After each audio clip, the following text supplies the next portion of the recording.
Assalamualaikum warahmatullahi wabarakatuh. A'udzu billahi minasyaitonir rajim. Bismillahirrahmanirrahim.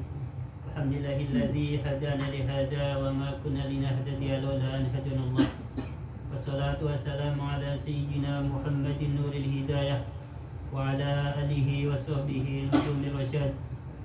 Qala rabbi shrah li sadri wa yassir li amri wahlul 'uqdatam min lisani yafqahu qawli. Raditu billahi rabba bil islami dina wa bi Muhammadin nabiyya wa rasula wa bil qur'ani imama wa hukma rabbi sidna ilma warzuqna fahma amma ba'du faqul hadratal muhtaramin wal mukaramin para alim wa rasul. Semua yang saya hormati dan saya muliakan, wabil khusus kepada pimpinan Majelis Taklim Syamsi Sumus, bila Bapak Ustaz Mabrur yang saya cintai dan saya muliakan serta saya hormati. Tak lupa kepada orang tua kami, senior kami, Bapak Abdus Sanin, Bapak Abdul Rahman, Bapak Mito, Bapak Usam, Bapak Toto, semuanya yang saya hormati dan saya muliakan serta saya cintai.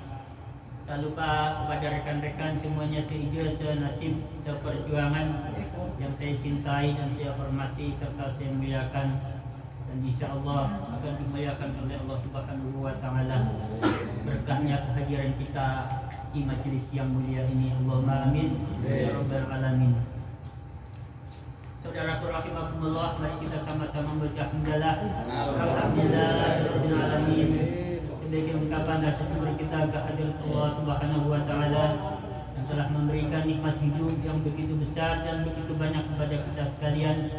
Di antara nikmat hidup yang masih dapat kita rasakan bersama-sama sampai di malam hari ini, alhamdulillah kita semuanya diberikan kemudahan oleh Allah Subhanahu wa taala untuk bisa hadir kembali di dalam majelis yang mulia ini.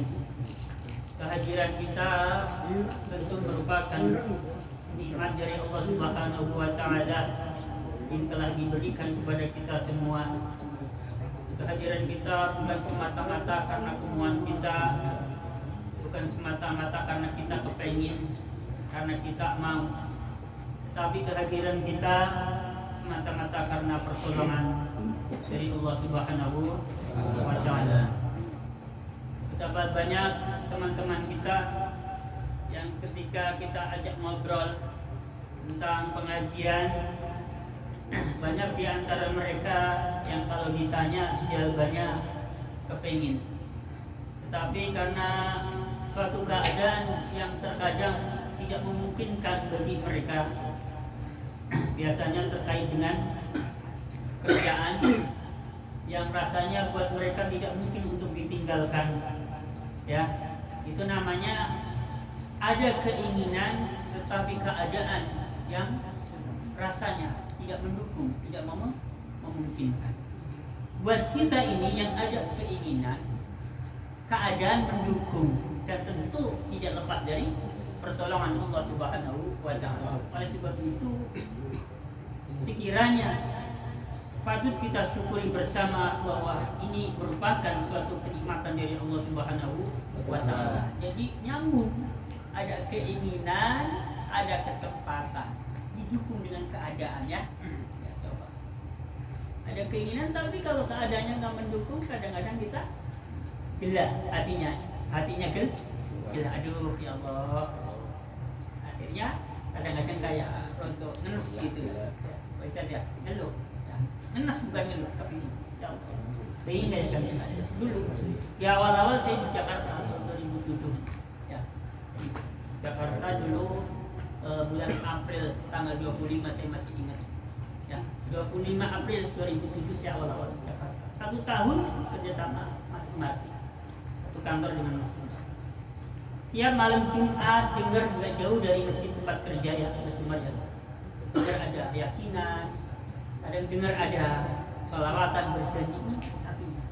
Kalau kapan bisa itu seperti mereka 1 tahun keluar pijak, alhamdulillah. Ya, di tahun kedua saat saya sama Mas Tarno Imam Ramadan, ya malam Sabtu kalau nggak salah, ikut Pak RT ikut soal itu. Kebetulan orang-orangnya itu mau ngajak juga, ikut. Ya. 1 tahun bisa, tahun ketiga, keempat, kelima tempat mandi lagi. Karena apa? Karena tempat kerja juga, ya. Keadaan tempat kerja yang kurang mendukung, baru keluar lagi akhirnya sampai sekarang alhamdulillah diberi kemudahan. Jadi sampai sekarang kalau saya melamar kerja mesti saya nawar. Kalau malam itu saya nggak bisa lembur. Jadi ACC dulu. Kalau ada peraturan nggak bisa nih, mau malam apa saja harus lembur, ya udahlah jadilah. Nah itu ya.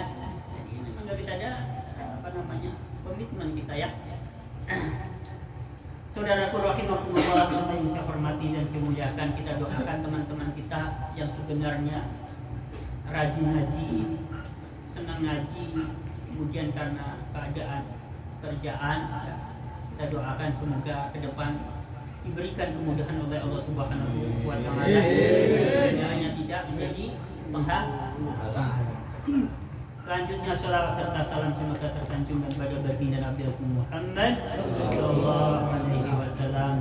Melalui forum yang mulia ini saya menyampaikan bela sungkawa yang pertama kepada Mas Umar yang sudah beberapa hari yang lalu ditinggalkan ayahnya, turut berduka ya Mas Umar.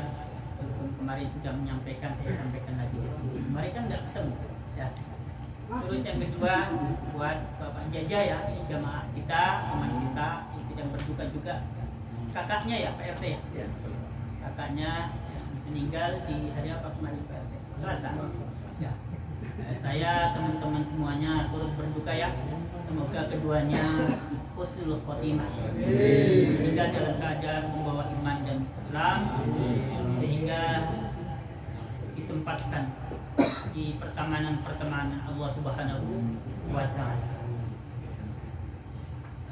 Kemarin dari Selasa kemarin juga sedih juga saya berduka, saya pribadi, karena ulama Cipte di Haji Nur Ali. Jadi di Cipete ini ada beberapa ulama, beberapa kiai yang dari dulu saya sering, walaupun nggak rutin nih Pak RT, istilahnya lagi ada waktu senggang mampir ke majelisnya, ke masjid musola. Pertama di Haji Soleh Kosasi sudah wafat hampir 1 tahun. Kedua Kiai Haji Nur Ali baru kemarin ya. Terus dulu Kiai Haji Abdul Hayy Naim ya, kuliah subuhnya dulu sering mengikuti juga. Jadi terus satu lagi Ustadz Halwani LC Cipete. Jadi empat-empatnya ini tokoh Cipete yang boleh saya mengakui sebagai saya ini murid lah, karena pernah duduk di dalam majelisnya, mendengarkan pengajiannya, nggak cuma sekedar beliau ini guru saya, enggak, tapi pernah beberapa kali hadir di dalam majelisnya, mendengarkan dengan penuh hikmah. Saya berduka ya, sedang berduka juga karena saya lihat yang sepuh-sepuh di Cipete ini sudah nggak ada berapa. Ada tentu yang muda-muda seusia beliau di atas 70-an, saya lihat-lihat sudah nggak ada, ya tentu yang saya kenal ya. Saudaraku rahimahullah, sebagai saya hormati dan saya muliakan, mari kita lanjutkan pengajian kita dalam pembahasan ilmu fikih, masih seputar pembahasan tentang azan dan iqamah. Untuk pertemuan kali ini saya menyampaikan tentang bab waktu berdirinya jamaah ketika orang yang mengumandangkan iqamah ini membacakan, atau ketika iqamah sedang dikumandangkan. Mungkin ada pertanyaan di antara kita, kapan sih saatnya jamaah berdiri? Saat iqamah dikumandangkan. Supaya kita tahu ilmunya, supaya tidak simpang siur, maka perlu kita pelajari, perlu kita gali, perlu saya sampaikan melalui kitab yang saya baca ini. Bismillahirrahmanirrahim, saya baca dulu. Ada babu waqti qiyamil muqtadi lis-sholati indal iqamah. Di dalam bab ini penyusun kitab akan menjelaskan tentang waktunya berdiri bagi orang yang mau mengikuti sholat ya, ketika iqamah dikumandangkan. ikhtalafa al-madzahib fi waqti qiyamil muqtadi alladhi yasma'u iqamatas sholati. Para ulama pelopor mazhab Hanafi, mazhab Maliki, mazhab Syafi'i, mazhab Hambali berbeda pendapat dalam permasalahan apa? Permasalahan bangkit dari duduk saat iqamah. Yang pertama dari mazhab Hanafi dulu. Al-Hanafiyah qalu yaqumu inda qaulil muqim hayya 'alal falah. Bagi mazhab Hanafi maka berpendapat jamaah dianjurkan berdiri dari duduknya saat iqamah dikumandangkan persisnya atau tepatnya pada kalimat hayya 'alal falah. Di kalimatnya kan begini ya. Allahu Akbar, Allahu Akbar, asyhadu an la ilaha illallah, asyhadu anna Muhammadar Rasulullah, hayya 'alas shalah, hayya 'alal falah. Pada kalimat ini bagi jamaah lanjutkan berdiri ini yang paling tepat. Menurut mazhab siapa? Menurut mazhab Hanafi. Terus apa lagi? Berikutnya Bismillahirrahmanirrahim. Bismillahirrahmanirrahim. Mazhab Maliki berurutan. Al-Malikiyah qalu yajuzu liman yuridu as-salata khairal muqimi ay yaquma bis-salati halal iqamah aw ba'daha bi qadri ma yastati'u. Bagi mazhab Maliki diperbolehkan bagi orang yang hendak sholat berjamaah selain muadzilan bahasanya, selain yang mengumandangkan iqamah, jadi jamaahnya yang lain-lain, maka diperbolehkan berdiri untuk mengerjakan sholat berjamaah saat iqamah dikumandangkan atau setelahnya. Nah, baru Allah Akbar, Allahu Akbar langsung berdiri boleh menurut mazhab. Pada kalimat hayya 'alas shalah, hayya 'alal falah juga boleh. Atau sampai selesai. Allahu Akbar, Allahu Akbar, la ilaha illallah. Menurut mazhab Maliki boleh. Ada kebebasan kapan waktunya tepatnya, ya. Ini yang paling gampang menurut mazhab Maliki.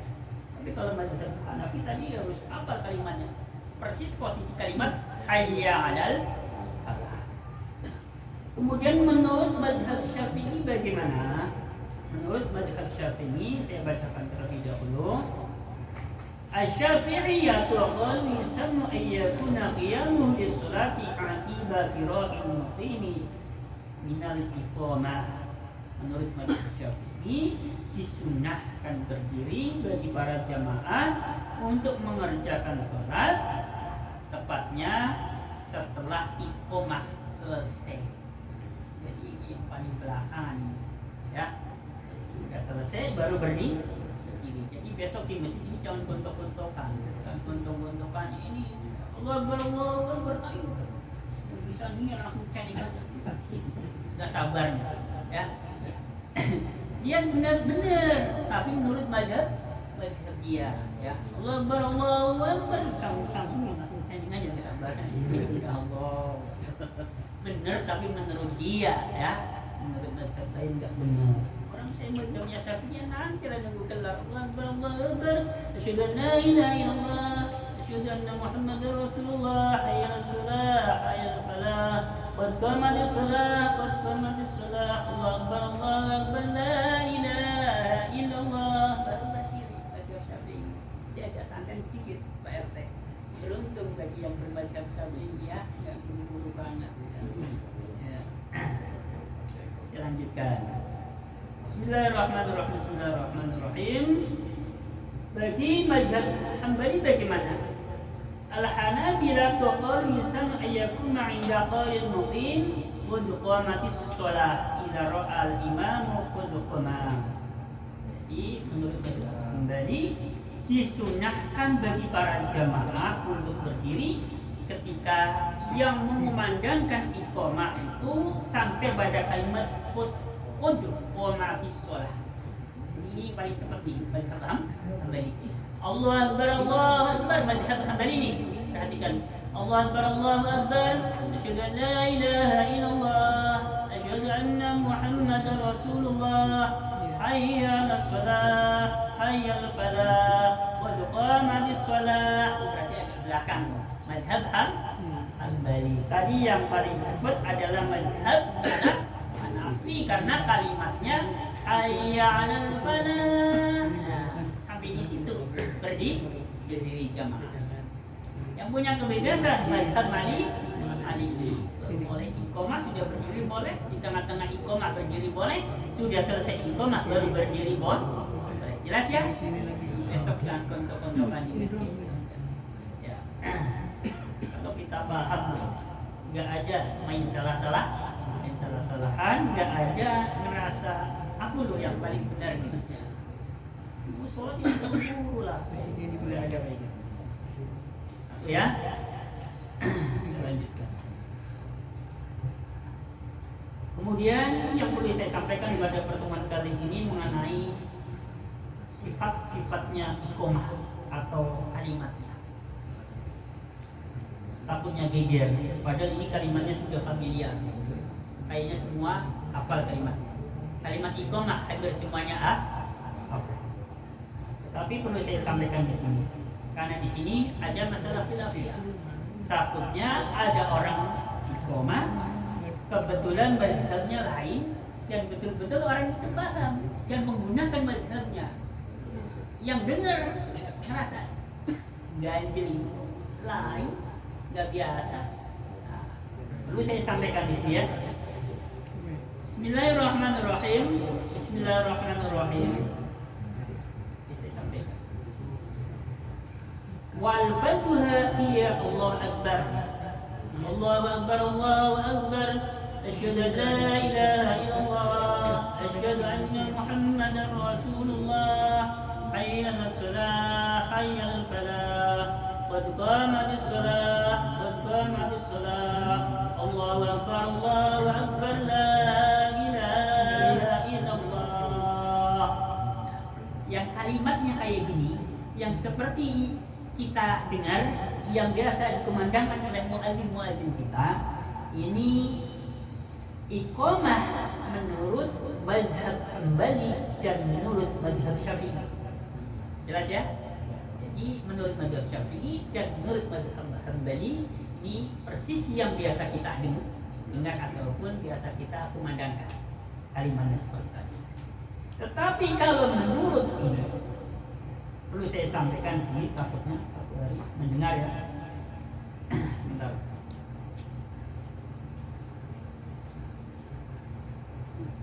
Menurut mazhab Hanafi ini takbirnya 4 kali ya, di awalan dan 2 kali di akhiran. Dan kalimatnya begini: Allahu Akbar, Allahu Akbar, Allahu Akbar, Allahu Akbar. Beda kan sama yang tadi? Yang biasa kita dengar kan Allahu Akbar, Allahu Akbar. Asyhadu an la ilaha illallah. Mazhab Syafi'i. Mazhab Hambali.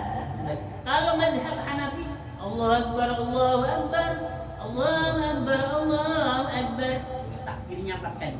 Ada perbedaan iqamah mazhab Hanafi dengan iqamah mazhab Syafi'i. Perlu saya sampaikan biar tidak disalahi Mas Tolha. Kalau kita masuk ke salah satu masjid yang kita belum kenal sebelumnya, ya, muadzinnya, ya, di situ pengurusnya semua bermadzhab Hanafi, diterapkan cara iqamahnya. Kita balik menjadi soal di situ iqamahnya aja beda kalimatnya. Nah, ini gara-gara apa? Gara-gara nggak tahu. Makanya perlu saya sampaikan. Jelas ya? Jadi kalau mazhab Hanafi untuk iqamah takbirnya 4 kali di awalan, 2 kali di akhiran. Saya bacakan lengkapnya. Tolong dihafal. Ya, kalau misalkan lupa nanti tinggal buka saja YouTube-nya ya. Iqamah menurut mazhab Hanafi. Saya bilang lagi. Bismillahirrahmanirrahim. Allahu Akbar, Allahu Akbar, Allahu Akbar, Allahu Akbar. Asyhadu an la ilaha illallah. Asyhadu an la ilaha illallah. Asyhadu anna Muhammadar Rasulullah. Asyhadu anna Muhammadar Rasulullah. Hayya 'alas shalah, hayya 'alas shalah, hayya 'alal falah, hayya 'alal falah.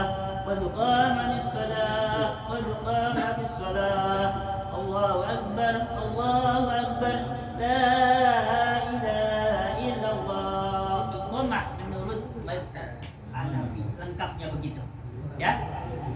Ya. Mirip dengan azan.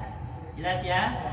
Yang mau menawar satu kali dengar, biar nggak kaget dan tidak menyalahkan. Ini perlunya kita ngaji 4 mazhab supaya tidak gontok-gontokan karena beda mazhab.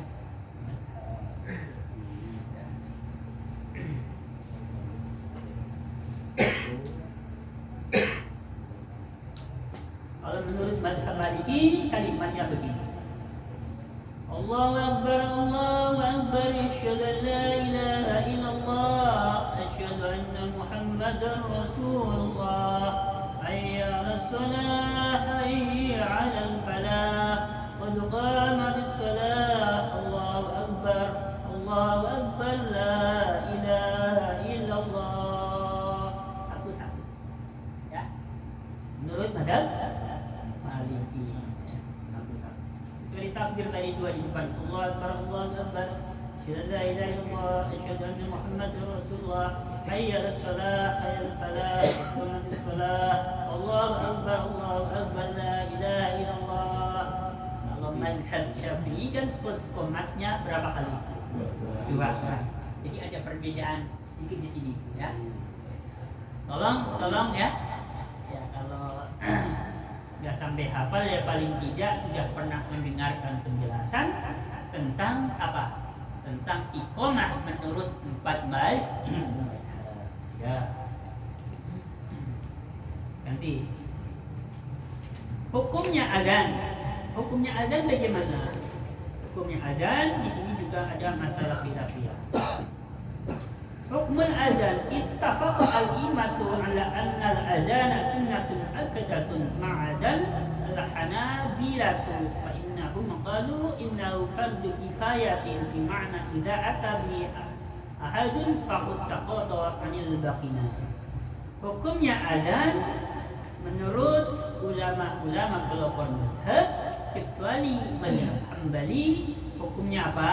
Hukumnya sunnah mu'akkadah, artinya sunahan yang istilahnya dianjurkan atau sedikit ada penekanan lah, koyo-koyo kudu tapi nggak kudu itu ya. Kalau bahasa sunnah kan ada kalanya tidak diperintahkan tapi perlu tapi baik apabila dikerjakan. Itu kalimat sunnah. Kalimat sunnah ada kalanya tidak diperintahkan, tapi baik apabila dikerjakan. Nabi tidak memerintahkan, tetapi ketika ada sahabat melaksanakan, Nabi diam, Nabi tidak melarang, ini namanya sunnah. Atau Nabi tidak memerintahkan, tapi Nabi pernah mengerjakan, tidak menyuruh pada umatnya, tidak menganjurkan, ini juga sunnah. Tapi ada kalanya sunnah yang Nabi itu memberikan istilahnya gambaran atau sedikit tekanan gitu, penekanan. Kalau bisa tentu bahasa sunnah, tidak mutlak perintah.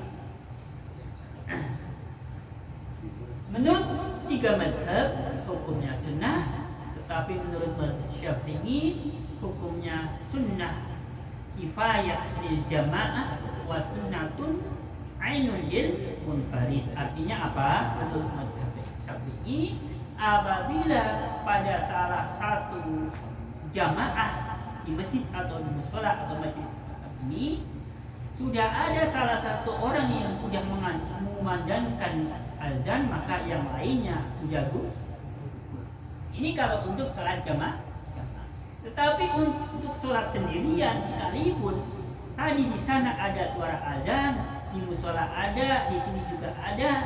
Karena kita sholat sendirian, tetap masih dianjurkan untuk mengerjakan azan. Kalau kita sholat sendirian, biarpun tadi kita sudah mendengarkan azan, kalau mau sholat sendirian. Tapi kalau sholat jamaah, sudah ada satu orang azan, sudah cukup. Ya beda ya, ini mazhab Syafi'i. Kalau mazhab Maliki, maka sunnahnya kifayah lil jamaah. Sunnahnya kifayah lil jamaah apabila ada salah satu satu orang sudah mengerjakan adzan, maka yang lainnya sudah tidak dianjurkan. Ini barangkali yang saya sampaikan pada pertemuan kali ini. Saya akan menjawab pertanyaan kemarin saudara kita dari Brebes. Enggak berangkat ya? Dia pulang.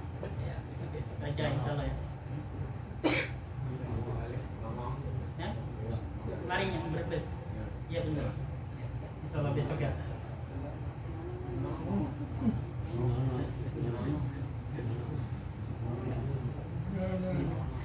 Masuk Mono, pulang kampung. Sebentar nih, sebentar ya. Kemarin saya sempat share di grup WA. Yang ada di grup WA semua baca belum? Baca nggak? Kemarin. Pertama tentang apa, Mas Tulha? Nanya tentang hukumnya sholat jamaah. Itu di situ menurut Kifayatul Akhyar ada masalah khilafiyah ya. Tapi menurut mazhab kita memang sholat jamaah itu hukumnya fardu kifayah pada setiap tempat. Walaupun memang sebagian berpendapat fardu ain, artinya setiap orang ikut jamaah. Sebagian berpendapat itu sunnah muakkadah.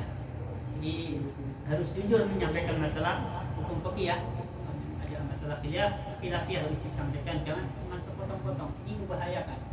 Nanti yang membuat satu sama yang lain gontok-gontokan ini karena ada masalah khilafiyah tidak disampaikan keseluruhan.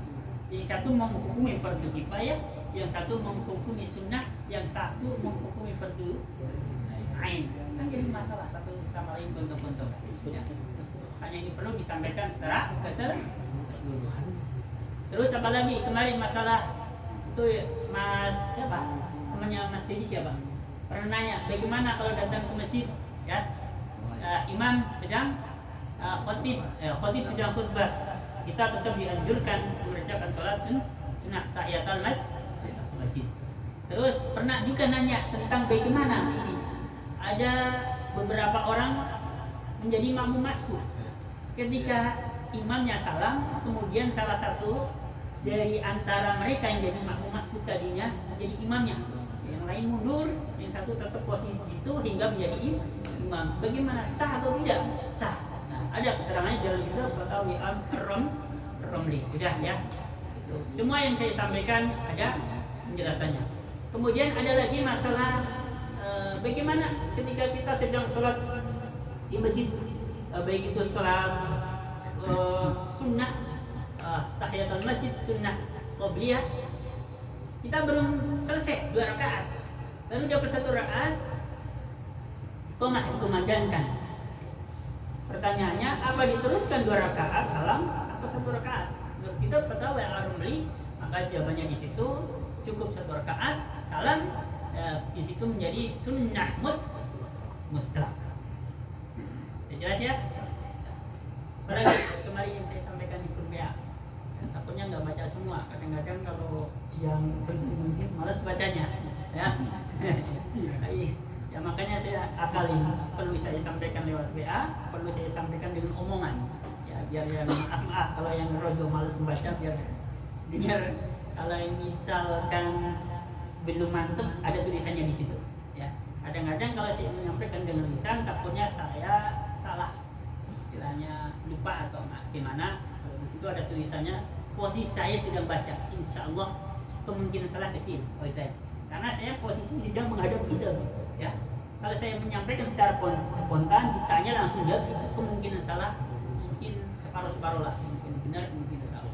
Tapi kalau lagi share lewat WA sedang membaca kitab, insya Allah. Karena betul-betul saya lagi ngadep kitabnya, lagi dibaca gitu ya. Itu yang bisa dijadikan pegangan saat saya sedang membaca.